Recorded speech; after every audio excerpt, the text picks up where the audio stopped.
할렐루야. 이 시간 우리 다 함께 잠깐 기도하시고 우리 트리니티 성서연구 다니엘서 두 번째 시간을 함께 하도록 하겠습니다. 기도하겠습니다. 사랑과 은혜가 충만하신 아버지 하나님 감사합니다. 거친 세상을 살아갈 때 우리가 믿음을 지키고 또 정절을 지키고 또 지혜롭게 우리가 이 세상을 잘 살아갈 수 있도록 도와주시기를 원합니다. 하나님의 긍휼이 임해야 합니다. 또 하나님의 은혜가 머물러야 합니다. 우리가 다시 한번 그것을 기대하면서 또 기억하면서 우리가 귀한 시간 갖사오니 하나님 지혜와 계시의 영으로 우리의 모든 깨달음을 인도해 주셔서 하나님이 원하시는 것 알고 보고 따르게 하여 주옵소서. 흩어져서 오늘도 유튜브를 통하여서 하나님 말씀 앞에서는 우리 낙원의 모든 성도들 위해 하나님께서 은혜와 사랑과 축복으로 함께해 주옵소서. 예수님의 이름으로 기도드립니다. 아멘. 할렐루야. 네, 오늘은 믿음의 사람으로 산다는 것 두 번째 시간을 여러분들과 좀 함께 가지려고 합니다. 사실은 이 믿음의 사람으로 산다는 것이라고 할 때 낯선 땅이라는 표현을 좀 쓰고 싶어요. 그러니까 믿음의 사람들이 다 같이 있을 때는 믿음으로 산다는 게 그렇게 크게 어렵지 않고 또 유별나지 않습니다만, 그러나 낯선 땅에서 산다라고 했었을 때는 참 어렵습니다. 왜냐하면 낯설기 때문에 또 익숙치 않기 때문에. 그래서 오늘 여러분들과 함께 이 믿음의 사람으로 산다는 것에서 두 번째, 오늘은 다니엘서 2장의 말씀을 중심으로 여러분들과 좀 함께 나누려고 합니다. 2장을 뭐 다 읽으면 좋겠지만, 자, 오늘 말씀 다니엘서 2장 17절부터 19절 말씀을 우리가 좀 같이 읽고 우리가 시작을 하도록 하겠습니다. 자, 다니엘서 2장 17절부터 19절 말씀인데요. 우리 함께 한 목소리로 함께 합독을 하겠습니다. 시작.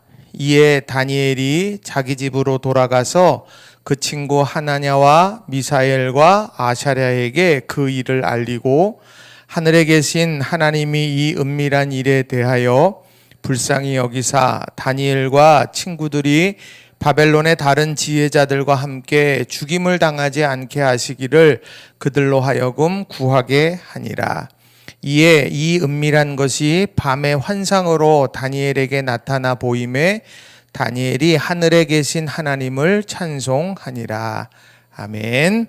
자, 오늘 이 말씀이 어찌 보면 요절의 말씀이다, 이렇게 저는 생각을 합니다. 낯선 땅에서 만나는 위기 앞에서 어떻게 해야 될까 할 때 저는 이 본문을 생각하게 돼요. 자, 오늘 그러면 차례대로 여러분 교재를 따라서 같이 우리가 좀 함께 할 텐데, 여러분 성경책 2장을 한번 여러분들께서 쭉 펴고 함께 따라가시면서 여러분 같이 공부하시면 좋을 것 같습니다. 자, 먼저 2장 1절에 나오는 말씀을 보시게 되면 이렇게 기록을 하고 있습니다. 느부갓네살이 다스린 지 2년이 되는 해에 느부갓네살이 꿈을 꾸고 그로 말미암아 마음이 번민하여 잠을 이루지 못한지라.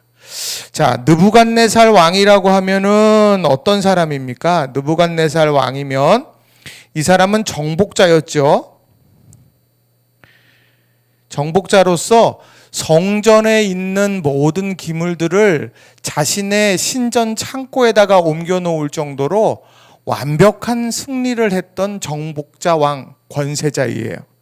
자, 느부갓네살이 그런 사람인데, 이 사람이 오늘 뭐를 했느냐면, 여기에 보면 느부갓네살이 꿈을 꾸고 라고 이렇게 이야기를 합니다. 꿈을 꾸고 이야기를 해요. 꿈을 꾸고. 지금 꿈을 꿨습니다. 자, 꿈 중에 뭐 여러 꿈들이 다 있겠죠. 꿈이 참 많겠지만 오늘 이 느부갓네살이 꾼 꿈은 마음을 굉장히 자극했습니다. 어떻게 했냐면 마음이 번민하여 잠을 이루지 못했다라고 말합니다. 근데 이 부분에 번민한다라고 하는 이 말을 세번역 성경에 보니까 뭐라고 말하느냐면요, 마음이 답답하여 이렇게 말합니다. 마음이 답답하여. 이게 이제 새 번역에서 이렇게 번역을 합니다. 자, 그런데 꿈을 꿨어요. 근데 아주 유쾌하게 그냥 이 꿈 그냥 잊어버려야지. 그런 꿈도 있는데 오늘은 어떤 꿈이냐? 느부갓네살이 꾼 꿈은 잊혀지지 않는 거예요. 근데 중요한 건 잊혀지지는 않는데 이게 내용은 전혀 모르겠고 그냥 그 순간에 뭔가 중요한 거였는데 그게 나한테 기억이 나지 않는 거예요. 그러니까 너무 답답해요. 알고 싶은데 알 수가 없는 상황이라고 하는 거죠. 자, 오늘 이게 이제 오늘 위기를 만나는 배경, 출발점이 됩니다. 자, 꿈을 꾸고 번민하는 느부갓네살. 저는 이 말씀을 읽으면서 어떤 생각을 했느냐면, 천하의 느부갓네살도 문제가 있구나. 온 세상을 다 호령하고 모든 것 다 마음대로 휘어잡을 수 있는 그 사람조차도 자기가 꾼 꿈조차도 기억하지 못하고 알고 싶지만 알 수 없는 상황이 있구나 라는 이런 생각을 해보게 됐어요. 자, 어찌됐건 이제 꿈을 꾸고 번민하게 되는 느부갓네살. 자, 이제부터 시험이 위기가 시작이 됩니다. 자, 2장 2절부터 이제 11절까지 나오는 내용들을 보게 되면, 자, 내가 꿈을 꿨는데 무슨 꿈인지 모르겠어요. 그러니까 왕이니까 자기가 할 수 있는 최선의 일을 하기 시작하더라고요. 자, 전문가들을 부르기 시작합니다. 자, 보면, 왕이 그의 꿈을 자기에게 알려주도록, 이게 목적이에요. 지금 이렇게 하려고 하는 거예요. 이 사람들을 부르는 이유는 뭐냐면 꿈을 알려달라라고 하는 거예요. 꿈을 알려달라고. 자, 이게 목적입니다. 목적. 그래서 누구누구들을 불렀느냐? 박수와 술객과 점쟁이와 갈대아 술사. 자, 여러분들 여기에서 점쟁이는 아시겠죠? 점쟁이는 누가 말해도 다 알 거예요. 미래를 예언하고 이제 이런 사람이라고 말할 수 있다면, 술객이라고 하는 사람은 누굴까요? 술객은 누구냐면 주술가입니다. 주술가. 그리고요, 박수는 어떤 사람이냐면 마술사예요. 이렇게 다 비슷비슷한 사람들이지만 각자의 이제 주력 업종이 다른 거예요.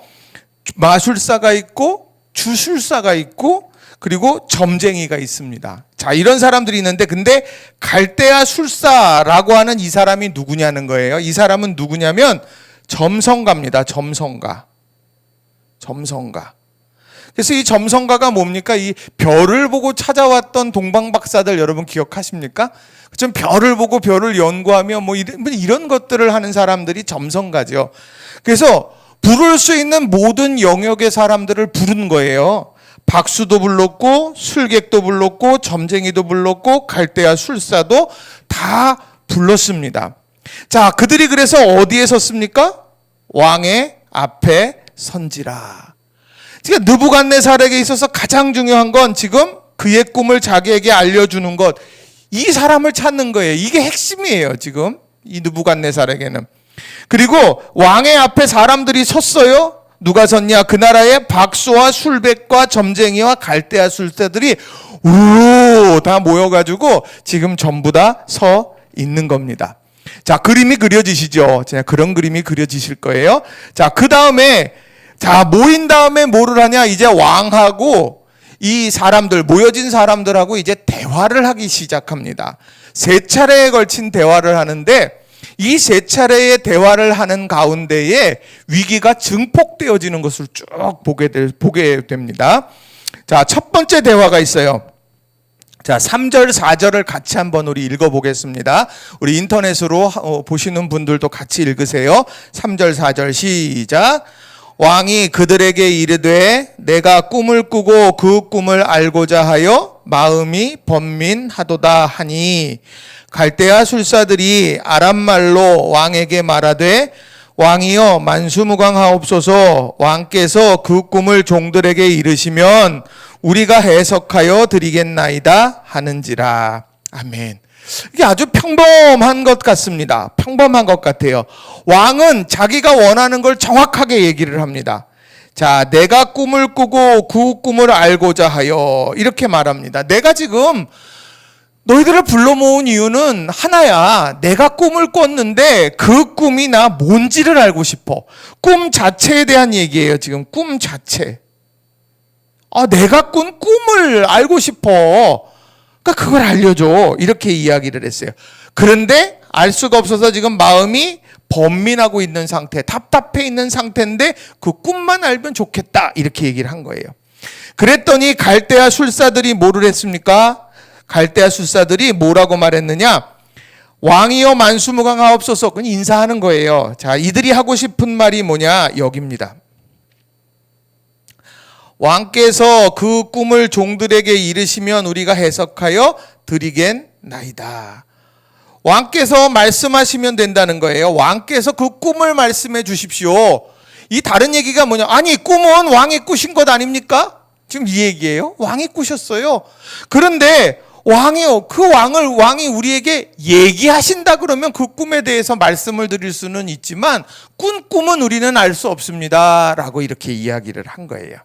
자, 여기가 1차 대화입니다. 아주 그냥 무난하게 끝날 것도 같은데 이제 여기서 이제 느부갓네살 왕이 이제 뚜껑이 열리기 시작하는 거예요. 이제 뚜껑이 쑥쑥 열리기 시작합니다. 자, 2차 대화로 가요.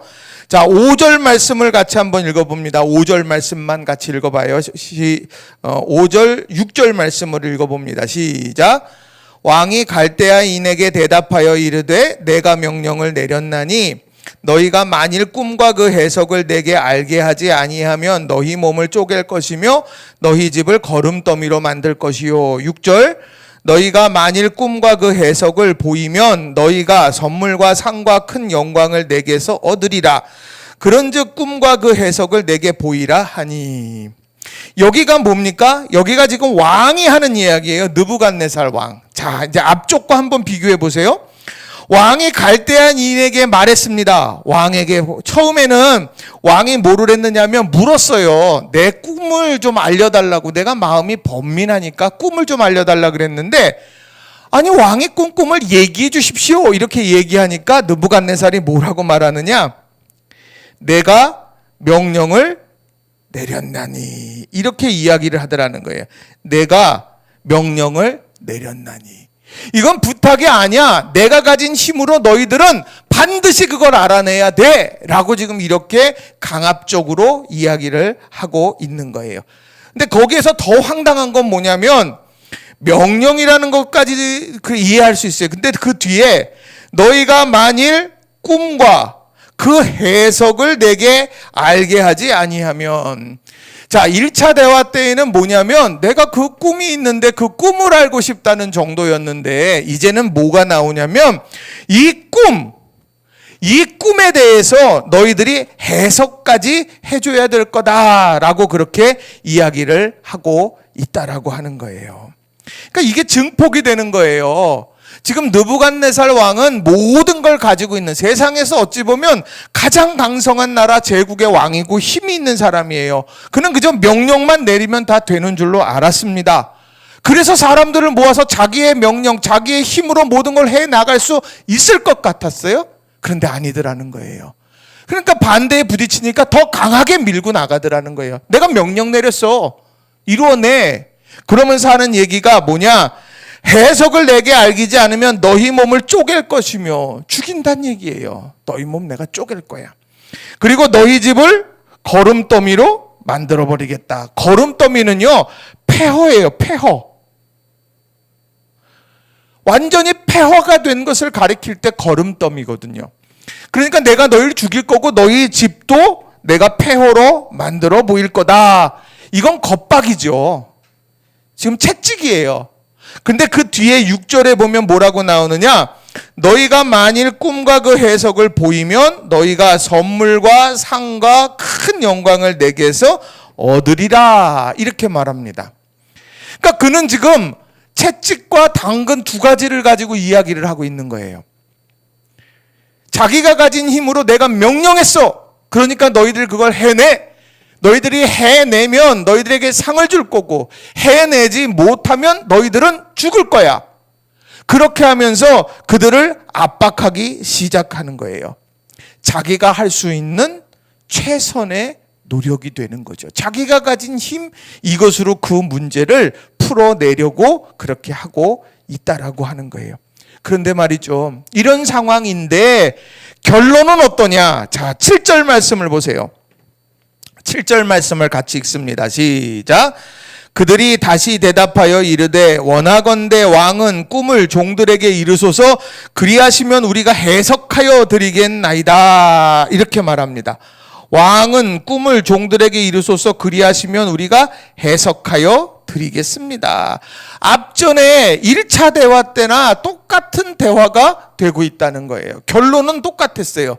처음에 내가 부탁해가지고 내 꿈을 알려달라고 했을 때도 꿈을 들려달라고 말했고, 내가 명령을 내렸다. 이것을 이루면 상이요, 이루지 못하면 죽음이다. 그러니까 너희들은 꿈과 해석을 반드시 내게 가져와야 될 거다라고 겁박했지만, 결론은 우리는 그 꿈을 들어야만 할 수 있습니다 라고 하는 것이 바로 오늘 갈대아 술사들의 공통된 의견이 되더라는 거예요. 그러니까 지금 똑같은 평행선을 계속해서 달려가고 있는 거예요.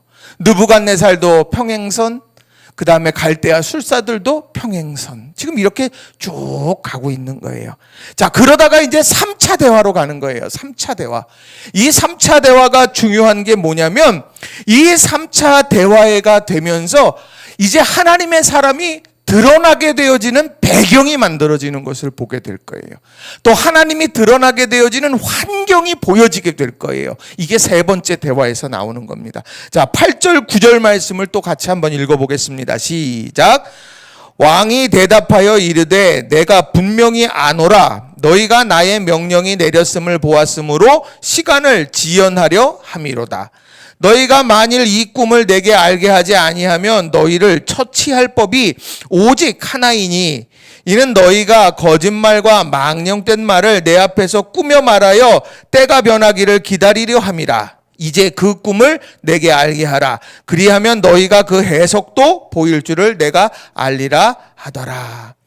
자, 꿈을 내게 알게 하라. 그리고 나서 너희들 해석도 분명하게 내게 가져올 거야 라고 이렇게 신뢰하며 이야기하는 거예요. 그러면서 하는 얘기가, 이거 지금 지연시키려고 그러는 거 아니냐? 엉뚱한 얘기 하려는 거 아니야? 그러면서 이제 그들에 대해서 이제 압박을 더 강하게 쭉 하게 됩니다. 이 엄청난 1차 때도, 첫 번째 대화 때에도 꿈을 들려주세요. 그러면 내가 대답하겠습니다. 두 번째 대화에서도 꿈을 들려주세요. 그러면 내가 대답하겠습니다. 안 되는 거예요. 지금 자신이 가진 힘으로 도저히 안 되니까 마지막에 다시 한번 밀어붙이게 되는데, 이제 여기서 한계에 대한 고백을 하는 것을 보게 돼요. 자, 10절을 보시면, 갈대아인들이 왕 앞에 대답하여 이르되 세상에는 왕의 그 일을 보일 자가 한 사람도 있다 없다? 없다라고. 세상에는 왕의 그 일을 보일 자가 한 사람도 없다는 거예요. 누구의 대답이냐? 지금 갈대아의 지혜자들, 술사들, 거기에 모여져 있는 모든 사람들이 지금 그렇게 이야기하는 거예요. 이거는요, 할 수 있는 사람이 없어요. 세상에는 없어요. 그렇게 고백하는데 나중에 이제 누가 나올 거냐? 다니엘이 이제 나오게 되어지는 거예요. 그거 해석할 사람 없어? 그런데 다니엘이 딱 하고 이제 여기에서 나올 거라는 거죠. 이제 다니엘이. 자, 또 보세요. 또 뭐가 있느냐면, 자, 어떤 크고 권력 있는 왕이라도 이런 것을 박수에게나 술객들에게나 갈대인에게 물은 자가 없었나이다. 자, 물은 자가 없었다고 얘기해요. 물은 자가. 이건 뭐냐면은요, 아니, 꿈꾼 거는 상식적으로 꿈꾼 거는 본인이 알지.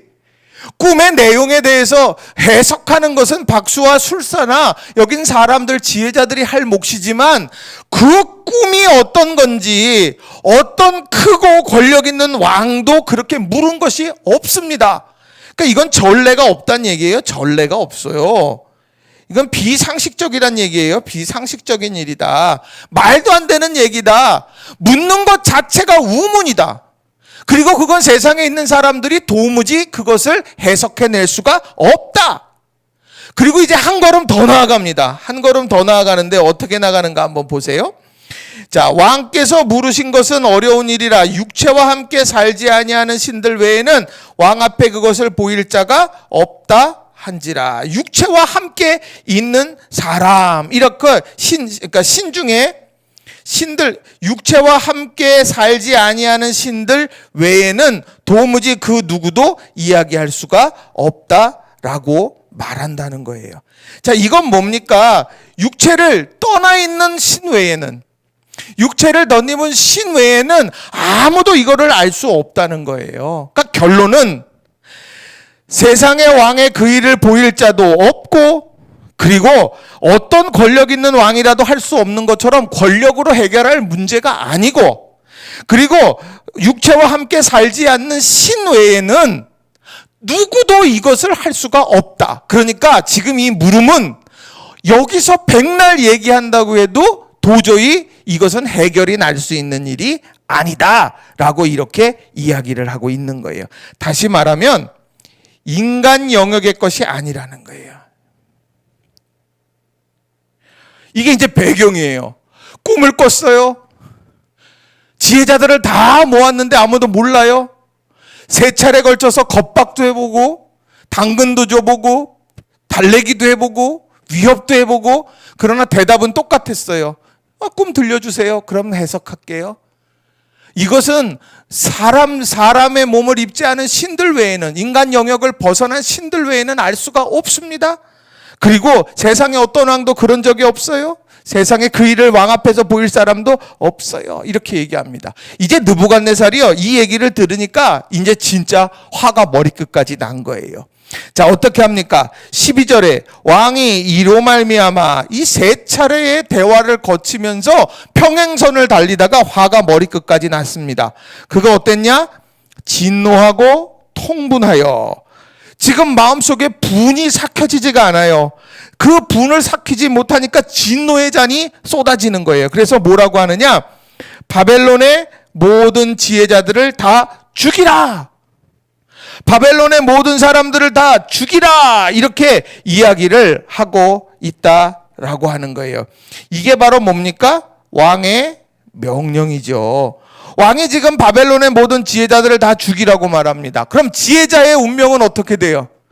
죽은 목숨인 거예요. 이제 시간 문제인 겁니다. 다 죽게 되는 상황. 자, 왕의 명령이 내림에, 자, 지혜자들은 죽게 됐습니다. 자, 지혜자들이 죽을 처지에 놓여졌고, 이제 사람들이 누굴 찾아요? 다니엘과 그의 친구들도 죽이려고 찾고 있다라고 하는 거예요. 그러면 이 지금 지혜자들을 다 죽이라고 그랬는데 다니엘과 그 친구들도 죽이라 그래요. 그러면 다니엘과 그 세 친구들은요, 어느 그룹에 있을까요? 자, 아까 모였던 그룹이 있죠. 박수가 있고 술객이 있고 점쟁이가 있고 갈대아 술사가 있어요. 어떤 그룹에 있는 사람일까요? 자, 여기에서 중요한 건 갈대아 술사 이 그룹 안에 다니엘과 세 친구들은 있었어요. 점성가. 그래서 그들에게 가르쳐 준 거예요. 다니엘과 세 친구들이 바로 이런 갈대아 술사, 점성가 여기에 있었던 거예요. 이제 이 사람들도 죽게 되어지는 거예요. 이제 갑자기 뜬금없이 죽게 되는 거죠. 그 전에 왕이 자기가 먹던 음식을 주기도 했고, 최고로 대접해줬고, 먹던 포도주도 지정해서 주었고, 교육시켜가지고 왕의 곁에 두게 하려고 그렇게 했는데, 갑자기 꿈 한 번 꾸고 나서는 다 죽을 위기에 처해지게 됐다라는 거예요. 자, 그러면 그 위기의 대처를 다니엘과 세 친구가 어떻게 했느냐는 거예요. 다니엘과 세 친구들은 과연 어떻게 했느냐라는 겁니다. 자, 여기에서 이제 한번 보세요. 자, 위기에 대처하는 다니엘과 세 친구는 어떻게 됐냐. 자, 먼저는 한번 보세요. 먼저는, 자, 문제 앞에 서는 다니엘의 모습을 볼 수 있습니다. 문제를 피했나요? 문제를 마주대했나요? 피하지 않고 마주했습니다.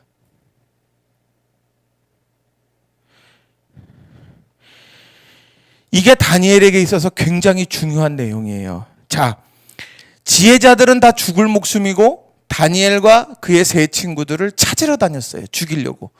그럼 다니엘의 선택지는요, 도망치든 숨든 그렇게 되어지는 건데, 다니엘은요 마주 섰어요. 이제 한번 보세요. 14절, 15절, 16절을 같이 한번 읽어보겠습니다. 시작. 그때의 왕의 근위대장 아리옥이 바벨론 지혜자들을 죽이러 나가매 다니엘이 명철하고 슬기로운 말로 왕의 근위대장 아리옥에게 물어 이르되 왕의 명령이 어찌 그리 급하냐 하니 아리옥이 그 일을 다니엘에게 알림해 다니엘이 들어가서 왕께 구하기를 시간을 주시면 왕에게 그 해석을 알려드리리이다 하니라. 아멘. 자, 여기에 보세요. 다니엘이 도망쳤다고 말하지 않아요.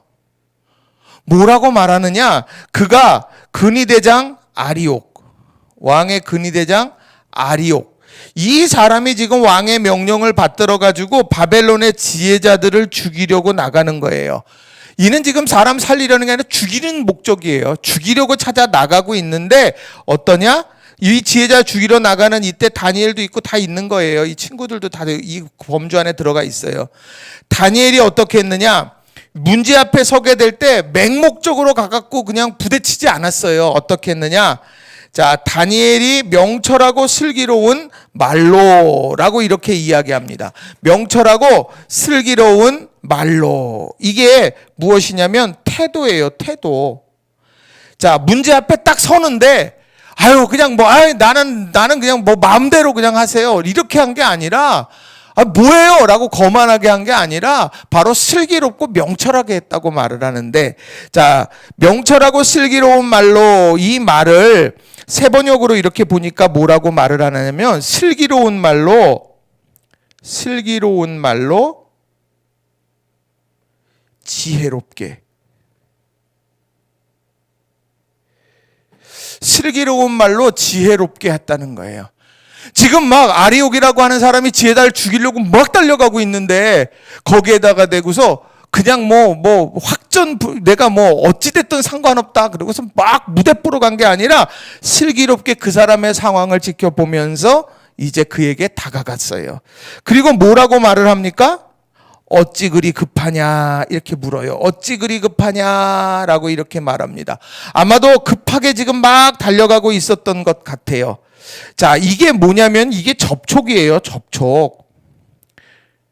눈치를 보고 그 상황에 대해서 파악을 하고 난 다음에 어찌 그리 급하냐라고 하면서 그에게 상황에 대한 이야기를 하고 있는 거예요. 왜 이렇게 임금이 갑자기 지혜자들을 다 죽이려고 합니까? 그 이유가 뭐예요? 라고 물어보면서 그에게 정보를 얻게 되더라는 거죠. 태도 슬기롭고 지혜롭게 접촉해요. 어디 그리 급하냐 이렇게 이야기했더니 이 아리옥이라고 하는 사람이 참 대단합니다. 참 착해요. 자, 뭐라고 했더니 아리옥이 그 일을 다니엘에게 알림해. 지금 상황에 대해서 얘기해요. 1차 대화, 2차 대화, 3차 대화. 꿈을 도저히 알지 못해요. 화가 머리끝까지 났어요. 왕이 지혜자 다 죽여버려. 이렇게 얘기해서 난 지금 죽이려고 떠나고 있는 겁니다. 다 그 이야기를 한 겁니다.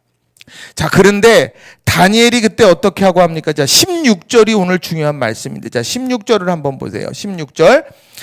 다니엘이 들어가서 왕께 구하기를 뭐라고 구했느냐? 시간을 주시면 왕에게 그 해석을 알려드리리이다 라고 말합니다. 뭘 달라고요? 시간을 달라 그래요. 시간을 주시면. 자, 시간을 왜 달라고 그랬을까요? 뭐 하려고 그래요? 시간을 달라고 그랬을까요? 네? 뭐 하려고? 왜 그러냐? 시간을 달라고 한 이유는 어디에 나오냐? 바로 밑에 나와요. 17절, 18절에. 자, 쭉 한번 보세요. 자, 여기에서 이 시간을 주시면이라고 하는 이 말은 사실은요, 해답이 자기에게 있지 않다는 것을 고백하는 거예요. 해답은 자기에게 없어요.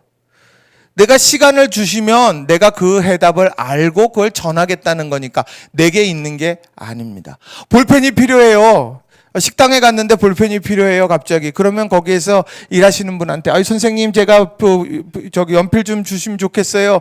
그러면, 잠시 기다리세요. 제가 가지고 올게요. 그리고 가갖고 가져다가 주는 거랑 똑같은 거예요. 왕이 머리끝까지 화가 났는데 그 이유에 대해서 해결은 내게 없어요. 그러니까 시간을 좀 주시면 제가 그걸 알아다 드리겠습니다. 내겐 없지만 지금 이런 고백이에요. 자, 그 시간에 뭐를 했느냐? 자, 두 번째 보세요. 자, 17절, 18절 말씀입니다. 17절, 18절 말씀. 자, 같이 읽어봅니다. 시작. 이에 다니엘이 자기 집으로 돌아가서 그 친구 하나냐와 미사엘과 아샤랴에게 그 일을 알리고 하늘에 계신 하나님이 이 은밀한 일에 대하여 불쌍히 여기사 다니엘과 친구들이 바벨론의 다른 지혜자들과 함께 죽임을 당하지 않게 하시기를 그들로 하여금 구하게 하니라. 아멘. 이게 정말 중요한 거예요. 낯선 땅에서 위기를 만났을 때 이 부분이 중요한 거예요. 이 부분이. 아리옥에게 가서 이 일이 어떻게 된 겁니까? 물어보고 대답하고 들을 수 있어요. 그리고 그걸 풀어내려고 시간을 주시면 제가 좀 알 수 있을 거예요. 내게 좀 시간을 달라고 주십시오. 이렇게 말할 수도 있을 거예요. 그런데 그 놀라운 해답을 끌어내는 가장 중요한 비결이 17절, 18절에 있는 거예요. 자, 뭘로 시작을 합니까? 뭘로 시작을 해요? 이해. 이해는 뭡니까? 지금 다니엘이 아리옥에게 얘기했고 무슨 일이냐? 그리고 왕에게 시간을 주시면 알려드리겠습니다. 라고 선포한 다음이에요. 믿음의 결단을 한 다음이에요. 자, 믿음의 결단 그거 한 다음에 이에 뭐를 하느냐? 다니엘이 뭘 하나 보세요. 다니엘이 자기 집으로 돌아가서 그 친구 하나냐와 미사엘과 아샤랴에게 사드락과 메삭과 아벳느고가 아닙니다. 여호와 하나님에 대해서 믿음으로 고백하는 신앙인들 이들에게 말을 하는 거예요. 뭐라고 말을 하느냐? 그 일을 먼저 알립니다. 알려요. 이 상황에 대해서 죽게 됐어. 우리도 죽은 목숨이고 우리도 찾을 거야. 우리도 찾아서 죽일 거야. 그래서 내가 시간을 좀 달라고 말했어. 그리고 시간을 벌었어. 이런 얘기를 하겠죠. 그 일에 대해서 알렸습니다. 그 다음에 뭐를 합니까? 그들로 하여금 구하게 하니라. 이 구하게 하는 게 뭡니까? 이게 중보기도죠. 자, 저는 여기서요, 그 세 친구들 하나냐와 미사엘과 아샤랴가 대단해요. 만약에 다니엘이 와서 그 일을 딱 얘기했으면, 야, 너 나서지 말라 그랬지. 야, 너 뭘 믿고 나서? 야, 너 제정신이야? 뭐 예를 들면 이렇게 얘기를 할 법하잖아요. 근데 그 일을 듣고 구하게 했고 기도했어요. 자, 기도의 제목이 뭔가 보세요. 하늘에 계신 하나님이 뭐를 하느냐? 이 은밀한 일에 대하여 불쌍히 여기사. 이게 자비와 긍휼이죠. 은혜죠. 긍휼, 은혜예요. 자비와 긍휼과 은혜가 내게 임해야만 이 문제가 풀어진다는 걸 안 거예요. 그래서 먼저 기도한 거예요. 하나님께서 우리를 불쌍히 여겨 주십시오. 라고 이야기한 거예요. 그리고 구체적인 내용이 뭡니까? 다니엘과 친구들이 뭐라고 하느냐? 바벨론의 다른 지혜자들과 함께 죽임을 당하지 않게 하시기를 생명을 위해 기도를 하는 거예요. 생명을 위해서. 은혜와 생명을 위해서. 은혜와 구원을 위해서 지금 기도하는 거예요. 지금 다니엘은 오자마자 부탁한 게 그거예요. 시간을 벌어서 도주해야지.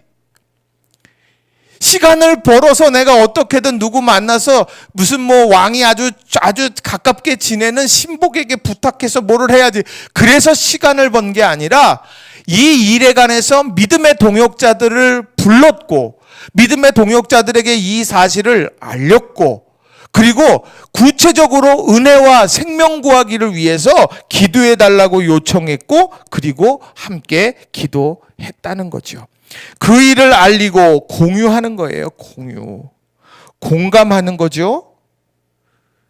그리고 믿음의 연대를 하는 거예요. 연대. 이게 굉장히 중요한 겁니다. 그리고 그런 마음이 어디로 가느냐? 중보 기도로 이어지더라는 거죠. 그러니까 정말 중요한 거는 낯선 땅에서 믿음을 지키며 살아가기 위해서 필요한 게 바로 이런 공동체성이라는 거예요. 공동체성. 우리는 흔히 공동체성 그러면 이야기를 합니다. 뭐냐? 서로의 이익을 챙겨주는 거예요. 서로의 이익 챙겨주기. 세상은 그렇잖아요. 기왕이면 우리 고향 후배, 기왕이면 우리 학교 동문, 기왕이면 누구, 이렇게 다 흘러가면서 이익 챙겨주기에 바쁘다는 거죠. 그게 공동체처럼 느껴져요. 그런데 오늘 성경에서 나오는 공동체는 다른 게 아니라 하나님의 사람으로 용기 있게 달려가는 그에게 격려하고 지지하고 문제를 앞에 공감하며 풀어나가려고 애쓰는 사람, 이게 바로 공동체성이 되더라는 겁니다. 여기에는 이익이 들어있지 않아요. 여기에는 어떤 이익이나 어떤 이해관계가 들어있지 않습니다.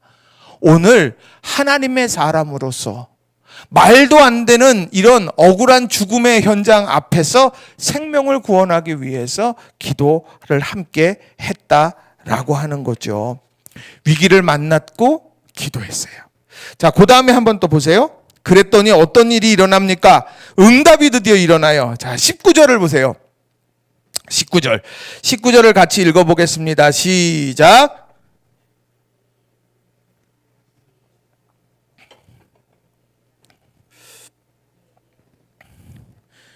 다니엘이 하늘에 계신 하나님을 찬송하니라. 자, 여기를 끊어 읽으셔야 돼요. 자, 이해는 뭡니까? 뭐한 이후에요? 아까에 나왔던 이해는 뭡니까? 시간을 주십시오. 제가 환상에 대한 내용을 알려드리겠습니다. 그 이해에 기도했어요, 와서. 여기 이해는 뭡니까? 그렇게 기도했더니 그 이후에, 이 얘기예요. 중보 기도를 했어요. 하나님의 은혜가 임해야 됩니다. 자비가 임해야 됩니다. 우리를 생명을 구원해 주십시오. 그렇게 중보 기도를 했더니 이해, 은밀한 것이 밤의 환상으로 다니엘에게 나타나 보이매.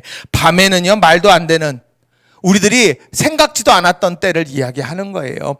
그 밤의 환상으로 다니엘에게 하나님께서 말씀하시더라는 거예요. 이 신실한 하나님이시죠.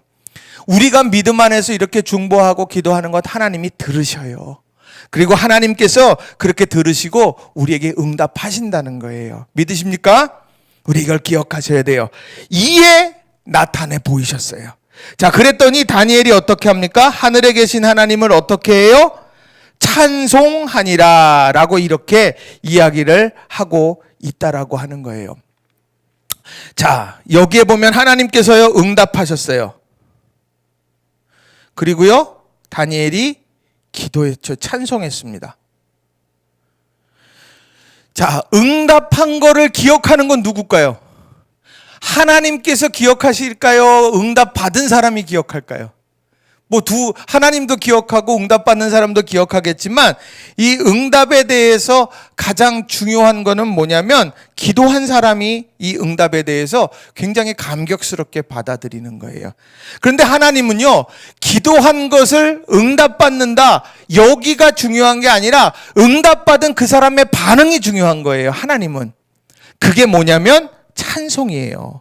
이게 반응인 거예요. 자, 우리가 열심히 하나님 앞에 구했어요. 그리고 하나님이 그것을 이루어 주셨어요. 그래서 아멘 하나님 감사합니다 라고 하는 것, 거기만 머무르는 사람이 있어요. 그런데 하나님이 원하시는 것은 그 응답의 기쁨이 찬송으로 흘러나오기를 하나님은 원하신다는 거예요. 자, 예를 들면 누가복음 17장에 보면 예수님께서 이제 길을 가실 때 나병 환자들이 저 멀리서 우리를 치유해달라고, 구원해달라고 소리를 막 질렀습니다. 그러니까 우리 주님께서 그걸 보시고는요, 그 자리에서 제사장에게 가서 몸을 보이라고 이야기를 합니다. 그래서 치유가 됐어요. 자, 그렇게 치유가 되어졌는데 그 중에 한 사람이 예수님에게 와가지고요, 그 발치에서 무릎 꿇고 감사를 표했어요. 그랬더니 예수님이 뭐라고 말씀하시느냐. 자, 누가복음 17장 17절 제가 읽어드릴게요. 예수께서 대답하여 이르시되 10사람이 다 깨끗함을 받지 아니하였느냐? 그 9은 어디 있느냐? 우리 이게 굉장히 중요한 겁니다. 우리가 시간이 지날수록요, 우리가 신앙이 개인주의화될 때가 굉장히 많습니다. 그러다 보니까 내가 위급한 상황이 되면 하나님 앞에 정말 기도해요. 하나님 정말 도와주세요. 하나님이 역사하셔가지고 응답이 됐어요. 근데 내 문제가 해결됐으니까 응답된 것에서 멈추는 경우가 굉장히 많아요. 하나님은 어디까지 원하세요? 그 하나님 응답되어지는 그 사람이 하나님을 찬송하고 증언하고 높이기를 원하시는 거예요. 그러니까 오늘 우리가 하나님 앞에 기도해요. 열심히 기도하시고 응답 받으시면 여러분 하나님을 잊어버리시면은 안 됩니다. 그래서 하나님께 찬송을 올려드려야 돼요. 자, 찬송은 그 안에 두 가지가 있어요. 하나는 하나님의 성품이고요. 또 하나는 하나님의 행하신 일이에요. 이 두 가지가 같이 들어가는 거예요. 내 감정의 토로가 아닙니다. 내 감정을 그냥 쏟아내는, 선율에 맞춰 쏟아내는 게 찬송이 아니라 그 찬송 안에, 그 가사 안에는요, 하나님의 성품, 하나님은 어떤 분이냐? 그리고 하나님은 오늘 어떤 일을 행하셨느냐, 이거를 담아내는 거예요. 자, 오늘 바로 다니엘이 환상으로 다니엘에게 나타났어요. 이제 산 거예요, 이것 때문에. 이걸 아니까. 시간 달라고 그랬으니까. 그래서 기도했고, 이걸 알았으니까 왕 앞에 나가서 할 말이 있는 거예요. 이제 그는 살았어요. 그리고 그는 찬송합니다. 자, 찬송하면서 어떻습니까? 찬송의 내용을 한번 보세요. 자, 이에 이 은밀한 것이 밤의 환상으로 다니엘에게 나타나 보임에 다니엘이 하늘에 계신 하나님께 찬송하니라. 자, 찬송의 내용을 한번 보세요. 찬송의 내용. 영원부터 영원까지 하나님의 이름을 찬송할 것은 지혜와 능력이 그에게 있음이로다. 지혜의 하나님을 찬송합니다. 하나님은 지혜로우신 분이에요. 지혜로우신 분. 지혜로우신 분입니다. 또요, 그는 때와 계절을 바꾸시며 왕들을 패하시고 왕들을 세우시며 지혜자에게 지혜를 주시고 청명한 자에게 지혜를 주시는 분이다. 바로 하나님께서 주권적으로 끌어가시는 주권자 하나님이라는 거예요. 역사를 이끌어 가시는 주권자 하나님이다. 자, 그는 크고 은밀한 일을 나타내시고 어두운 데 있는 것을 아시며 빛이 그와 함께 있도다. 어둠이 다 물러가는 거예요. 하나님과 함께 하니까. 그래서 빛 대신 하나님에 대한 이야기를 하는 거예요. 빛 대신 하나님. 자, 이 하나님, 지혜로우신 분이고 주권자 하나님이고 빛 대신 하나님이고, 그래서 이런 하나님에 대해서 그가 마음껏 높여드립니다. 이게 하나님의 성품이죠. 하나님의 성품이에요. 그럼 그 하나님이 어떤 일을 하셨습니까? 오늘 다니엘에게. 자, 하나님이여 주께서 이제 내게 지혜와 능력을 주시고, 이제 내게 지혜와 능력을 주셔서 우리가 주께 구한 것을 내게 알게 하셨사오니. 하나님이 내게 하신 일이죠, 이게. 하나님이 내게 하신 일. 하나님이 내게 하신 일. 이 내게 하신 일이에요. 이것을 이제 고백하는 거예요. 하나님의 성품, 하나님이 내게 하신 일. 이것을 고백하면서 하나님 앞에 구하더라는 거예요. 바라긴 여러분, 문제 앞에서 중보기도 하시면서 여러분이 간절한 마음으로 기도하시면서 이런 찬송, 하나님이 어떤 분이고 하나님이 우리에게 어떤 일을 하셨고 하는 이런 아름다운 고백을 올려드릴 수 있는 여러분 모두가 되시길 주님의 이름으로 축원합니다. 그래서 여러분의 인생 가운데 이런 기도 응답의 역사가 있는 건 축복이에요. 근데 중요한 건 뭐냐? 기도하지 않는다는 거예요. 이에 가서 믿음의 동역자들에게 부탁하고 공유하고 그리고 구하게 하였다. 부탁한 거예요. 근데 중요한 건 나도 하네, 부탁도 하네, 힘들어만 해. 이러면 해결이 안 나는 거예요. 여러분, 우리 낙원재단의 모든 성도님들 한 분 한 분이 바로 이런 기도의 동역자가 되어줘야 될 줄로 믿습니다. 그래서 이런 가운데에서 기도하면서 이에 하나님께서 밤에 환상 중에 보여주시고, 그래서 내가 꿈꾸었던 것이 이루어지는 은총이 우리 성도님들에게 다 일어나시게 되길 주님의 이름으로 축원합니다. 근데 여기가 끝이 아니더라는 거예요. 여기가 끝이 아니에요. 이제 어디로 가야 돼요? 왕 앞으로 가야 되는 거예요. 이제 왕 앞에. 무섭고 떨리겠죠. 말 3번 잘못했다가 다 죽임당하는 상황이니까. 그 바벨론의 지혜자들이 얼마나 불쌍해요. 진짜 죽으면 억울한 죽음 아니에요. 말도 안 되게. 가족들 입장에서 보세요. 어느 날 사람들이 와서 왕이 사자 보내가지고 왕이 들어오랍니다. 입궁하시랍니다. 그래 들어갔는데 말도 안 되게 죽임을 당했다 그러면 그 가족들이 겪는 아픔과 상처가 얼마나 크겠어요. 그런데 그런 위기 앞에서 다니엘이 나가서 시간을 벌었고, 그리고 기도했고, 하나님이 보여주셨고, 이제 그가 죽으면 죽으리라 에스더의 심정으로 이제 다시 왕 앞으로 가게 되는 거예요. 자, 24절 보세요. 24절 같이 읽어봅니다. 시작. 이에 다니엘은 왕이 바벨론 지혜자들을 죽이라 명령한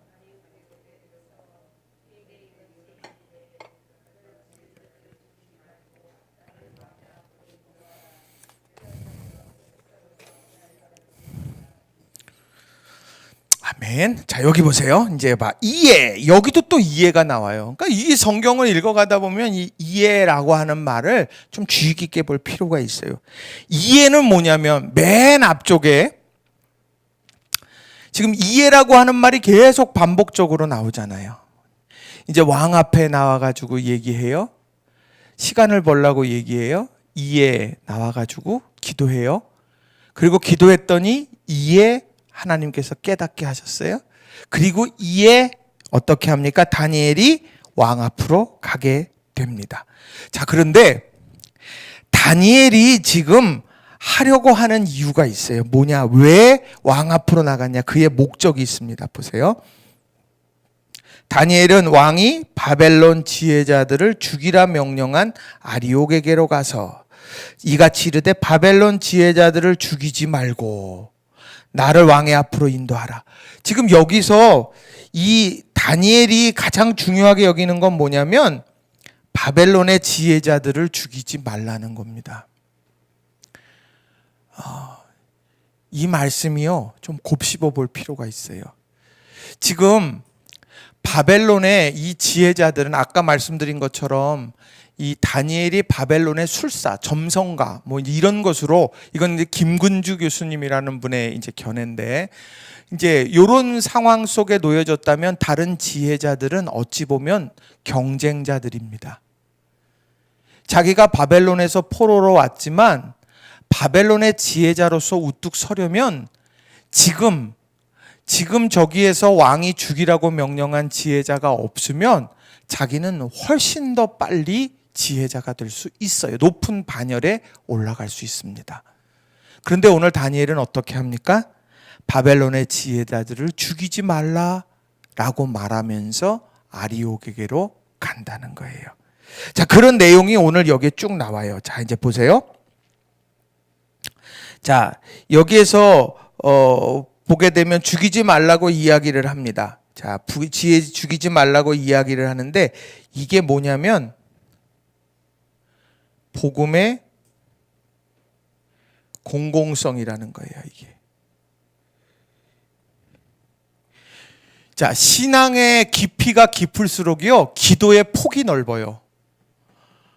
내가 신앙의 깊이 약할수록 나를 위해서, 내 가족을 위해서, 내 삶을 위해서만 기도하는데 영성이 깊어지고 또 하나님의 마음을 더 아는 사람들은요, 기도의 폭이 넓어집니다. 그래서 나라와 민족을 위해서도 더 기도하게 되고 열방을 위해서도 기도하게 되고 죽어져가는 미전도 종족에게 대해서도 더 기도하게 됩니다.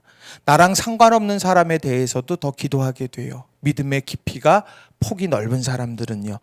근데 여기 복음의 공공성 이 부분이 뭐냐면, 자, 다니엘이 오늘 바벨론의 지혜자들을 살려내는데 사실 그 애가 의무가 있는 것도 아닙니다. 꼭 해야만 되는 것이 아니에요. 그저 자기만 살 수도 있는 겁니다. 나는 꿈을 해석해 드렸으니까 아까 당근과 채찍을 주셨는데 당근은 저 주시면 되겠습니다. 나머지 사람들은 채찍으로 다스리셔도 됩니다. 이렇게 가도 된다는 거예요. 세상의 논리로. 근데 다니엘은 어떻게 하느냐? 저 이유 없이 죽어가고 죽을 수밖에 없는 지혜자들을 살려주십시오 라고 말한다는 거예요. 이게 얼마나 아름다운 모습이냐는 거예요. 이게 바로 창세기 45장 7절에도 이런 얘기 나오죠. 요셉이 한 말이죠. 하나님이 큰 구원으로 당신들의 생명을 보존하고 당신들의 후손을 세상에 두시려고 나를 당신들보다 먼저 보내셨나니. 하나님께서 애굽 땅에 요셉을 먼저 보내셔서 7년의 큰 풍년 뒤에 온 7년의 큰 흉년을 잘 견뎌내고 그가 잘해서 주변의 가나안 족속들이 먹거리를 얻을 수 있게 만들었다는 거예요. 그 한 사람을 통해 하나님이 그 일을 하셨다는 거죠. 또 요한복음 12장 24절에도 예수님이 이런 말씀을 해요. 내가 진실로 진실로 너희에게 이르노니 한 알의 밀이 땅에 떨어져 죽지 아니하면 한 알 그대로 있고 죽으면 많은 열매를 맺느니라. 하나가 죽어서 많은 열매를 맺게 되는 거예요. 여러분 마스크 왜 쓰세요? 우리 한 알의 밀알이 되는 거예요. 지금이요. 우리가요 공공의 유익을 위해서 지금 이렇게 가고 있는 거예요. 우리가 여러 가지 제약이 있고 힘들지만 그럼에도 그것을 묵묵히 감당해내는 이유는 다른 데 있는 것이 아닙니다. 우리는 복음의 공공성에 있다라고 하는 거예요. 오늘 다니엘이 그걸 보여줬어요. 자, 그 다음에 이제 뒤에 보시면 그가 이제 왕 앞으로 딱 이제 가게 됩니다. 이제 보세요. 자, 사명자의 태도에 대한 얘기가 이제 나올 텐데 이제 상황을 한번 보세요. 자, 25절, 26절을 한번 읽어봅니다. 시작. 이에 아리옥이 다니엘을 데리고 급히 왕 앞에 들어가서 아뢰되 내가 사로잡혀온 유다 자손 중에서 한 사람을 찾아내었나이다. 그가 그 해석을 왕께 알려드리리이다 하니라. 왕이 대답하여 벨드사살이라 이름한 다니엘에게 이르되 내가 꾼 꿈과 그 해석을 내가 능히 내게 알게 하겠느냐 하니. 자, 오늘 다니엘을 뭐라고 소개하고 있습니까? 한번 보세요. 다니엘을 뭐라고 소개해요? 아리옥이 왕 앞에 다니엘을 소개할 때 내가 사로잡혀온 유다 자손 중에서, 사로잡혀온 유다 자손, 이게 뭐예요? 포로죠. 포로. 내가 포로 중에 한 사람을 내가 찾아왔어요. 자, 그랬더니 왕이 또 뭐라 그래요? 벨드사살이라 이름한 다니엘에게 라고 말합니다. 다니엘이 벨드사살이라, 내가 너의 정체성이 내 손 안에 있다. 너는 벨드사살이야 라고 이렇게 창씨 계명을 시켰다. 이런 사람, 이 다니엘을 소개하고 있다라고 하는 거죠. 그러니까 이거는요 굉장히 미천한 사람으로 보고 있다는 거예요. 아리옥도 그렇고요, 왕도 그렇고. 자, 이런 상황에서 말을 하잖아요. 내가 꾼 꿈과 그 해석을 내가 능히 알게 하겠느냐라고 이렇게 이야기를 하고 있다는 거죠. 자, 그런데 이러한 처우와는 다르게 어떻게 하고 있나 보세요. 자, 아리옥이 다니엘을 데리고 어떻게 왕 앞에 들어가요? 급히. 어떻게 들어가요? 급히 들어오는 거예요. 급히. 지금 급히 들어오는 이유가 왜 급히 그렇게 들어올까요? 저는 두 가지라고 생각해요. 하나는 적극적 신앙, 적극적인 태도. 급히 내가 지금 이것을 가지고 왕 앞에 나아가야 되는데 내가 지금 황급히 가야 되겠다. 근데 이것보다 더 중요한 건 뭐냐면요, 생명에 대한 절박함. 지금 늦어져 가지고 왕이 지혜자들을 다 죽이라고 했는데 내가 지금 바벨론의 지혜자들을 살려내려고 하는 마음, 내가 그 목적을 가지고 지금 내가 나아가고 있는데 내가 지금 빨리 가지 않으면 또 지혜자들이 다 억울한 죽음을 당하면 안 돼. 그러니까 급히 지금 달려가게 됐다라고 하는 거예요. 그래서 그가 왕 앞에서 서둘러서 가게 된 거죠. 저는 말씀 준비하면서 그런 생각했어요. 이 급히라고 하는 말이 굉장히 마음에 많이 와닿더라고요. 생명을 살리기 위해서 우리는 급히 움직이고 있는가? 적극적으로 움직이고 있는가? 이런 질문을 하게 됐습니다. 어찌 보면 다니엘은 자신들의 경쟁자가 진짜 한 번에 처단될 수 있고 자기는 그 위에 올라설 수 있는 절호의 찬스인데, 그런데도 그들을 살려내려고 전적으로 달려갔어요. 우리가 삶을 살아가다 보면 그런 거 많이 만나잖아요. 반면교사로 삼아야 되겠다. 그러면서 어떨 땐 그러냐, 어떤 땐 저 사람이 잘못되는 걸 뻔히 알아요. 내비둬요. 그리고 나중에 뭐라 그러냐면, 그 사람의 실패를 나의 반면교사로 삼아야 되겠다. 그렇게 얘기할 때 있어요. 아니요, 도시락 싸들고 말려야지. 오늘 우리가 삶을 살아가면서 바로 그런 때가 있어요. 억울한 죽음이 있게 해서는 안 되는 거예요. 나를 통해서도 억울한 고난이 다른 사람들에게 생겨나는 것은 하나님이 기뻐하시는 것이 아닙니다. 그리고 내게 억울한 사람의 고난이 보여졌다면 우리는 그게 더 이상 그 사람만의 문제가 아니라 우리의 문제가 된다는 거예요. 제가 우리 교회 청소년들 위해 기도할 때마다 우리 청소년들 중에서 법조인도 좀 많이 나왔으면 좋겠어요. 변호사, 판사 이런 사람들도 많이 나와서 억울한 사람들, 이런 사람들에게 내게 오세요가 아니라 찾아가는 변호사. 그래서 그 문제들을 하나하나 다 풀어갔으면 좋겠어요. 제가 법률적인 문제만 생겨나면 찾아뵙는 장로님이 계십니다. 얼마나 감사한지 몰라요. 그래서 제가 그래요. 장로님 바쁘신데 죄송해요. 그러면 늘 그래요. 아이 목사님 이럴 때 위해서 하는 거 아닙니까? 얼마든지 괜찮습니다. 그렇게 하고 찾아가면 그렇게 친절하게 밥도 사주시면서 그리고서 이야기도 들어주시면서 내일처럼 그렇게 하시는 그런 장로님 계세요. 너무너무 감사한 거예요. 여러분, 그래서 우리 청소년들 중에서 그런 사람이 많이 나왔으면 좋겠어요.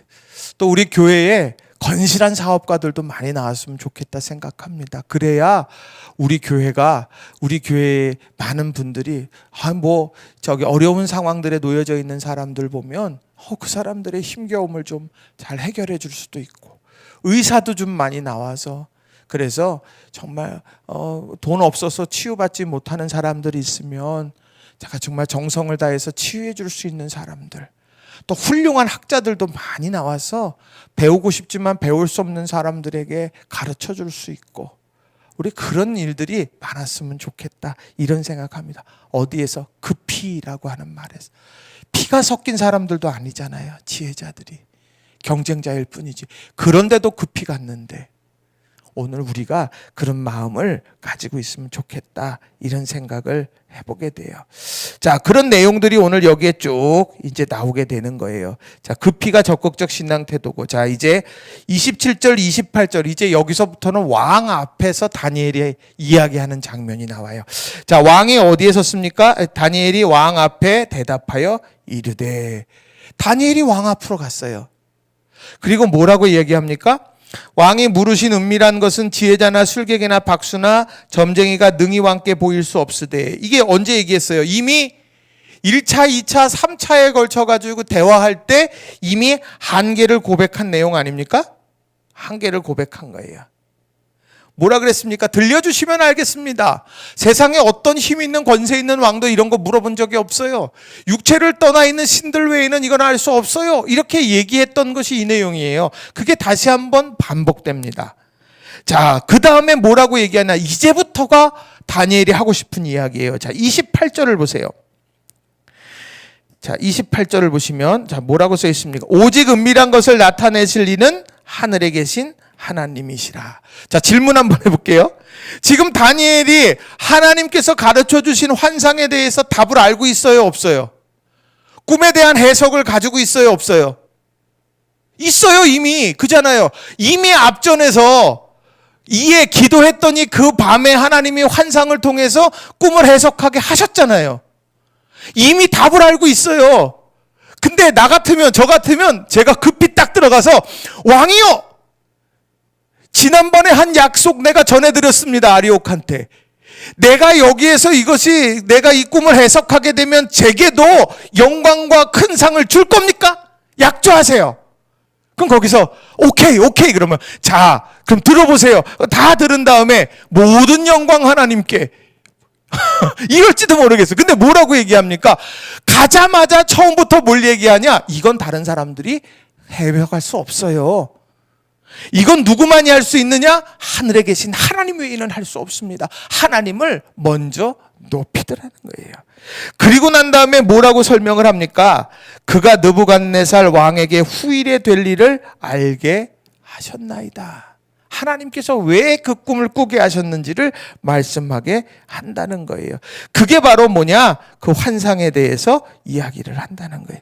우리가 먹든지 마시든지 무엇을 하든지 하나님의 영광을 위해서 하라. 이 유명한 말씀이 여기에 적용되는 거예요. 우리가 답을 다 알고 있고요. 우리가 다 모든 걸 알고 내가 드러날 수 있는 찬스예요. 근데 그 가운데에서도 하나님을 높여드릴 수 있는 것, 이게 바로 오늘 우리 믿음의 사람들의 모습이 되더라는 거죠. 자, 그랬더니 이제 뭐라고 말합니까? 자, 하나님의 영광을 위해서 하라. 자, 하나님의 영광을 위해서 하라라고 하고 뒤에 이제 그 하나님과 느부갓네살과 다니엘의 역할에 대한 얘기가 또 쭉 나와요. 자, 오직 은밀한 것을 나타내실 이는 하늘의 하나님이시다 그러면서 쭉 나오고 뒤에 왕이 침상에서 장래일을 생각하실 때에, 이거는 앞에 안 나왔어요. 어느 상황에 꿈을 꿨는지는 2장에 보면 느부갓네살이 꿈 꿨을 때 그냥 밤에 꿈을 꿨다고 이야기하는데, 오늘 다니엘은 정확하게 짚어요. 왕이 침상에서 장래일을 생각하실 때. 자, 느부갓네살 몇 년째 이 꿈을 꿨습니까? 느부갓네살 몇 년째? 제위 몇 년째? 2년. 자, 2장 1절 보세요. 느부갓네살이 다스린 지 2년이 되는 해에, 그러니까 집권 초반이에요. 내가 앞으로 왕으로서 어떻게 살아갈까, 그런 깊은 고민이 그에게 있었던 거예요. 남모른 고민이 그에게 있었어요. 근데 하나님께서 그런 고민하고 있는 느부갓네살에게 정확하게 꿈을 통해서 말씀하고 계시다라고 하는 거예요. 그래서 그걸 왕에게 알게 하셨습니다. 무엇을 제일 중요하게 여겨야 될 거냐, 이걸 알게 하시는 거예요. 자, 그래서 뭐라고 이야기하냐? 내게 이 은밀한 것을 나타내심은, 여기서 내게는 누굽니까? 내게, 이 사람이 누구예요? 다니엘이죠. 자, 왕은 뭐 했어요? 침상에서 장래일을 생각하다가 꿈을 꿨어요. 이게 느부갓네살이에요. 느부갓네살. 자, 그리고 뭐라고 이야기합니까? 자, 내게 은밀한 것을 나타내시면 낫기 때문이 아니라 오직 그 해석을 알려서 왕의 마음으로 생각하던 것을 왕에게 알려준다. 자, 은밀한 것을 나타내시는 이분이 하나님이죠. 그러니까 하나님은 은밀한 것을 나타내셨고, 왕은 꿈을 꿨고, 다니엘은 그 해석을 왕에게 알리는 역할을 했다는 거예요. 이 역할만 잘 지켜지면 하나님의 영광이 드러나게 되는 거예요. 근데 우리가 자꾸 우리의 역할을 넘어서게 될 때가 너무도 많다는 거죠. 그러니까 중요한 것은, 그래서 우리가 이 왕이 침상에서 장래일을 생각했다. 왕이 정말 알아야 될 것, 그걸 꼭 붙들고 알고 달려가면 되는 일이 되거든요. 자, 뒤에 보세요. 근데 왕이 이제 꿈을 꿨죠. 뭐를 꿨습니까? 31절부터 45절을 보세요. 31절부터 45절을 보면, 자, 머리는 뭐라고 만들었습니까? 금으로 머리를 만들었다 그랬어요. 금으로. 자, 질문 하나 해볼까요? 금. 자, 금으로 만든 머리, 이게 어디예요? 써있죠. 현재 바벨론이라고 말을 하는 거예요. 이거는 역사에 대한 내용이에요. 자, 지금 바벨론, 여기서 꿈을 꿨는데, 그 다음 시대는 은혜 시대, 그 다음은 노새 시대, 그 다음에 쇠로 만든 시대, 그 다음에 쇠와 진흙으로 만든 시대, 이런 시대가 지금 느부갓네살에게 보여준 거예요. 느부갓네살이 뭐에 대해 고민했는데요? 장래일에 대해 고민했는데, 장래일에 대해서 고민하고 있는 그에게 꿈으로 알려주시는 것은 금시대, 은시대, 노시대, 쇠시대, 쇠와 진흙의 시대가 올 거다, 이거를 알려준 거예요. 자, 그럼 이 시대가 도대체 어떤 시대냐? 라고 하는 거예요. 이거는 사람들마다 해석이 조금 달라요. 그런데 중요한 건, 지금은 바벨론이고, 은은 어디냐? 은은 일반적인 게 메데라고 하는 나라고, 놋은 페르시아, 그리고 쇠로 만드는 것은 이제 헬라. 그리고 이 헬라 이후에 이제 알렉산더가 죽은 다음에 이제 헬라 시대 이후에 분열됐던 이때가 바로 쇠와 진흙으로 만든 때다. 뭐 이렇게도 이야기해요. 어떤 사람은 쇠의 시대가 그 쇠와 진흙 시대 직전이 로마다, 뭐 여러 가지 얘기가 있는데, 이게 좀 일반적으로 지금 이렇게 이야기들을 합니다. 근데 저는요, 지금 뭐 금이 바벨론이고 은이 메대고 뭐 페르시아가 노시고, 이게 중요한 게 아니라 역사는 하나님의 손에 있다, 이게 중요한 거예요. 역사는 하나님의 손에, 계획하심의 그 손에 있고 하나님의 그 손 안에 분명하게 있다. 이거를 오늘 느부갓네살이 정확하게 알면 되는 거예요. 다른 게 아니라. 오늘 우리도 마찬가지예요. 여러분, 장래일에 대해서 고민하는 거 많잖아요. 얼마나 많아요. 그런데 우리는요, 늘 신앙 안에서 기도하면서 고백하는 내용은, 그래, 이 모든 역사는 하나님의 손에 있지. 우리는 이것을 마음속에서 마음속에서 다짐하고 그렇게 살아가면 된다라고 하는 겁니다. 오늘 이런 내용들, 그래서 이 신상에 대한 내용들 했더니 이 느부갓네살이요 들으면서 맞아. 왕이요 금 투구셨잖아요. 모였잖아요. 딱 얘기하고 이후의 시대가 점점 약해져요. 금에서 은으로, 은에서 노수로 가게 되면서 약해졌다가 다시 강해지는 거예요. 그래서 쇠에서 정점을 이룬 다음에 쇠와 진흙, 도저히 같이 있을 수 없는 쇠와 진흙이 되어져서 분열되면서 결국 망하게 되어진다. 근데 왜 망하냐? 여기에 보면 돌이 하나 있습니다. 돌. 이 돌을 하나님께서 쫙 보내신다는 거예요. 이 돌이 어디에 부딪히느냐? 맨 아래 쇠와 진흙으로 있는 그 다리를 쳐서 이 신상이 넘어지게 될 거다. 그래서 역사의 종말이 오게 된다라고 하는 것을 가르치게 된다는 거예요. 자, 그런데 재미난 건 자, 이제 1, 2, 3번을 한번 보세요. 하늘의 하나님이, 자 37절, 왕이여 왕은 여러 왕들 중에 왕이시라. 하늘의 하나님이 나라와 권세와 능력과 영광을 왕에게 주셨고, 하나님이 영광을 당신에게 주셨습니다. 이렇게 말하는 거예요. 그래서 금이 되는 거예요. 금머리가 된 거예요. 금머리. 이거 잊어버리지 말라는 거예요. 하나님이 당신에게 그런 기회와 권한을 주신 거예요. 그거 잊어버리지 말아요. 라고 이렇게 이야기한 거죠. 그래서 역사는 하나님의 계획하심 속에 있어요. 자, 그런데 그렇게 돼서 그 나라들이 흘러가면서 결국에는 하나님이 세우시는 나라가 도래하게 된다고 말을 합니다. 44절 같이 읽어봅니다. 시작. 이 여러 왕들의 시대에 하늘의 하나님이 한 나라를 세우시리니 이것은 영원히 망하지도 아니할 것이요 그 국권이 다른 백성에게로 돌아가지도 아니할 것이요 도리어 이 모든 나라를 쳐서 멸망시키고 영원히 설 것이다. 오늘 이 하나님께서 세우시는 나라, 이게 바로 뭡니까? 하나님의 나라예요. 이 하나님의 나라가 세워지게 될 거다. 근데 나라가 세워지게 되는 이게 하나님의 목적이에요. 하나님의 목적. 이걸 세우신단 말이에요. 그런데 어떤 방식으로 이루어지느냐? 손대지 아니한 돌을 통해서 이루어지더라는 거예요. 손대지 아니한 돌. 자, 여기를 한번 같이 한번 읽어보겠습니다. 자, 시작. 손대지 아니한 돌이 산에서 나와서 쇠와 놋과 진흙과 은과 금을 부서뜨린 것을 왕께서 보신 것은 크신 하나님이 장래일을 왕께 알게 하신 것이라. 이 꿈은 참되고 이 해석은 확실하니이다 하니. 중요한 건 손대지 아니한 돌이에요. 성경에 보면 손대지 아니한 돌을 이야기할 때는요 항상 제단을 상징할 때 말합니다. 제단. 손대지 않는다는 건 뭐냐면요 거기에 어떠한 것도 치장이나 조작이 가해지지 않은 상태가 바로 손대지 아니한 돌이에요. 근데 손대지 아니한 돌이 온대요. 손대지 않는 돌이 찾아온대요. 그래서 그것에 다리가 부딪히면서 신상이 넘어지면서 역사의 종말을 보게 될 거다. 이 얘기를 한다는 겁니다. 이 얘기는 뭡니까? 손대지 아니한 돌. 여기에 반대가 뭐예요? 신상이잖아요.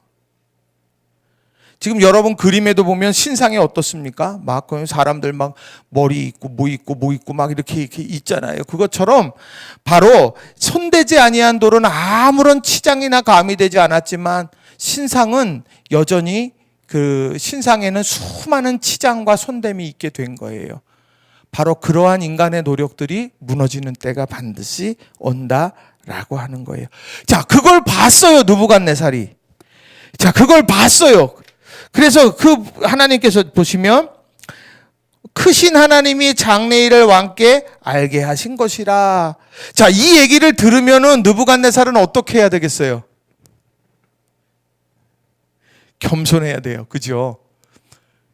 내가 지금 당장 금투구를 쓰고 있는 것 같지만 내게 다음에 메대라고 하는 나라가 서게 될 거니까 나도 언젠가 쇠락하게 될 거고, 오늘 나를 이렇게 금신상의 투구처럼 나를 강하게 하신 것이 내 능력이 아니라 나는 그저 꿈을 꾸고도 무슨 꿈인지 모르는 아주 연약한 사람일 뿐인데 나를 들어서 이렇게 하게 하셨구나 라고 하는 것을 알고 그리고 통치하고 살아가면 되는 거예요. 겸손해야 되는 거예요. 내 위에 아무도 없어. 내가 그저 명령하고, 내가 명령하면 모든 박사, 술객, 무슨 이런 사람 주술, 이런 사람들이 전부 다 억울한 죽임을 당할 수 있는 힘이 내게 있다. 그러니 나는 정말 나는 지존이다. 이렇게 생각하면 안 된다는 거예요. 하나님이 그 위에 계시다. 그래서 겸손히 역사를 바라보는 눈이 되어져야 가지고 있어야 된다라고 하는 겁니다. 그런데요, 느부갓네살이 이 꿈 해석을 듣고서는요, 겸손했나요? 처음엔 겸손했는데 3장에 넘어가면 이제 금신상 숭배에 대한 내용이 쭉 다시 나오게 되는 거예요. 인간이 그렇더라고요. 이런 얘기를 듣고서는 왕이 어땠느냐? 자, 한번 보세요. 46절을 보세요. 이에 느부갓네살 왕이 엎드려 다니엘에게 절하고, 벨드사살이라고 불리는 다니엘에게 내가 이 꿈을 해석할 수 있겠느냐 물었던 느부갓네살이 바로 다니엘, 앞에 벨드사살이라고 불렀던 건 빠졌어요. 다니엘에게 절하고 명하여 뭐를 줘요? 예물과 향품을 그에게 주게 하니라. 얼마나 멋있습니까? 엎드렸대요. 왕이 엎드렸대요. 천하의 느부갓네살 왕이 엎드렸대요. 벨드사살이라는 말을 쓰지 않아요. 벨드사살 쓰지 않았어요. 그리고 다니엘에게 절하고 예물과 향품을 했어요. 처음부터 예물과 향품은 구할 수 있었습니다. 다니엘은. 그러나 생명을 선택했는데 하나님은 생명과 더불어서 이런 부귀와 영화를 허락해 주시더라는 거죠. 그 다음에 47절 보세요. 왕이 대답하여 다니엘에게 이르되 뭐라고 말하느냐? 너희 하나님은 참으로 모든 신들의 신이요 모든 왕의 주제시로다. 하나님에 대한 고백이 터져 나와요. 얼마나 감격스러운 일입니까? 그리고 48절로 보세요.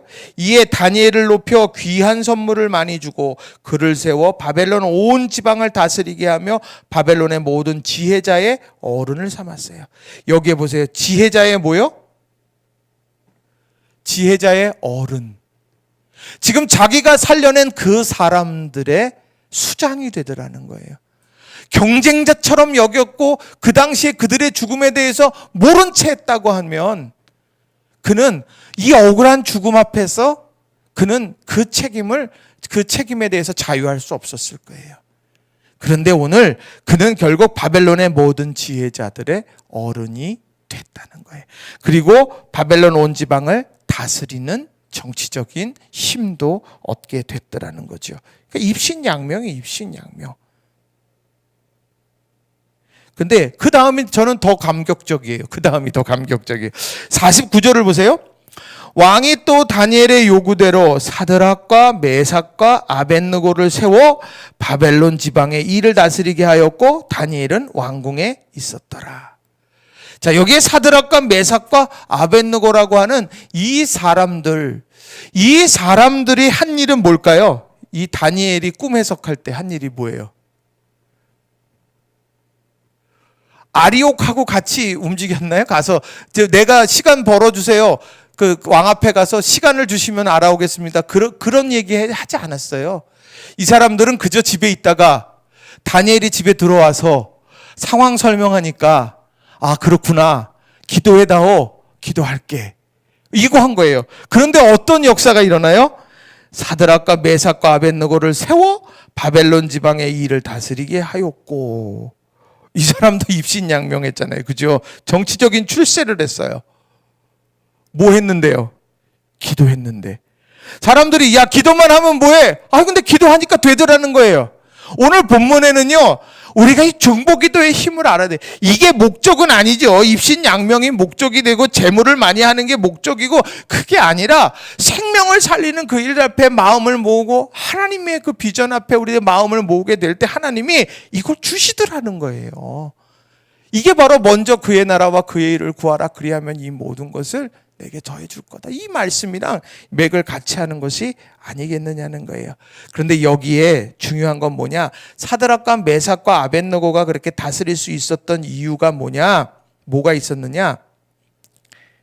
다니엘의 요구대로 다니엘이 요청한 거예요. 그러니까 다니엘 때문에 기도 요청을 받았어요. 그리고 같이 기도했어요. 문제가 풀렸어요. 그러면 응답받은 사람들은 기도해 준 사람들을 외면하면 안 되는 거예요. 여러분들 열심히 기도해 주세요. 열심히 기도해 주세요. 우리 성도들끼리 속회 안에서 기도하고 기도했어요. 그러다 나중에 시간이 지나서 속장님이 그거 어떻게 됐어? 그랬더니 다 해결됐지요. 그러면 안 돼요. 하나님 이게 같이 기도해 주셨어요. 저 기도했어요. 우리 하나님께 같이 찬미해요. 그리고 맛있는 밥도 좀 사시고 그러는 거예요. 하나님 앞에 예물도 드리는 거고 또 감사의 고백도 하는 거고 이게 아주 중요한 내용이에요. 다니엘의 요구대로. 기도 응답을 받은 사람은요. 문제를 해결한 받은 사람은요. 그 사람은 축복의 통로로 쓰임을 받아야 되는 거예요. 스스로 생각하셔야 돼요. 항상. 하나님 내 기도 하나님 들어주셨어요. 저는 그 기도의 응답 앞에 축복의 통로가 되겠습니다. 우리 김주성 선생님 열심히 지금 또 군에 입대하려고 열심히 하고 있어요. 하나님 군에 입대하게 되면 하나님 제가 축복의 통로가 되겠습니다. 하나님 거기에 군 선교와 군 복음화를 위해서 제가 달려가겠습니다. 중요한 거예요. 하나님 직장 가운데 하나님 내게 승진의 역사를 이루어 주세요.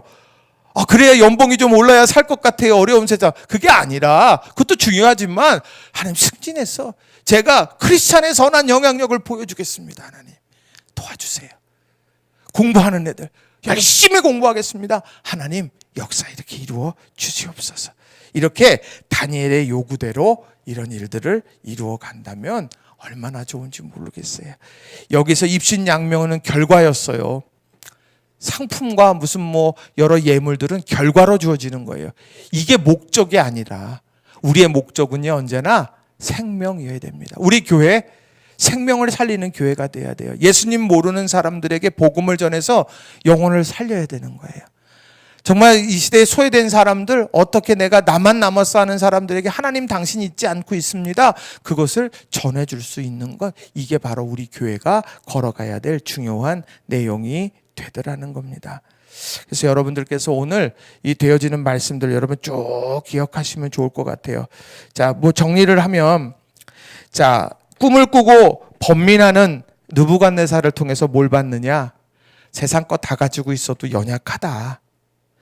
왕이 3차례 걸쳐서 대화하면서 평행선을 걷다가 다 죽임당하게 되는 그런 순간이 있는데 그 위기 앞에서 누가 드러나느냐? 다니엘이 드러나더라는 거예요. 근데 그 다니엘은 어땠느냐? 그 위기 앞에서 피하지 않고 마주섰어요.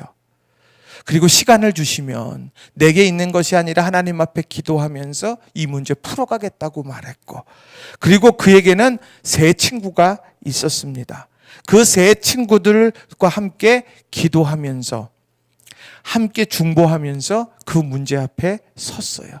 그날 밤에 하나님께서 그에게 알려주셨지요. 알려주신 다음에 어땠습니까? 그는 달려가서 아리옥을 통해서 왕 앞으로 가서 먼저 하나님께 영광을 올려드렸어요. 하나님께 영광을 올려드렸는데 그가 어떻게 갔느냐? 급히 갔다라고 이렇게 말하죠.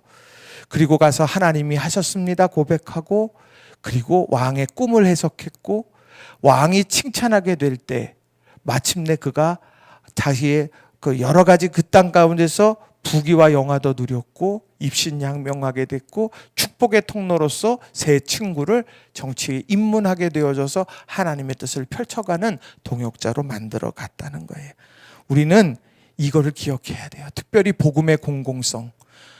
우리 믿음의 사람들은 우리가 있는 곳에서 생명을, 우리 한 사람의 미랄처럼 썩어지는 우리들의 헌신과 사랑 앞에서 사람들이 살아나야 되는 거예요. 우리가 이런 아름다운 일들을 우리 낙원교회가 또 우리 사랑하는 성도님들이 이루어 가시기를 주님의 이름으로 간절히 축원합니다.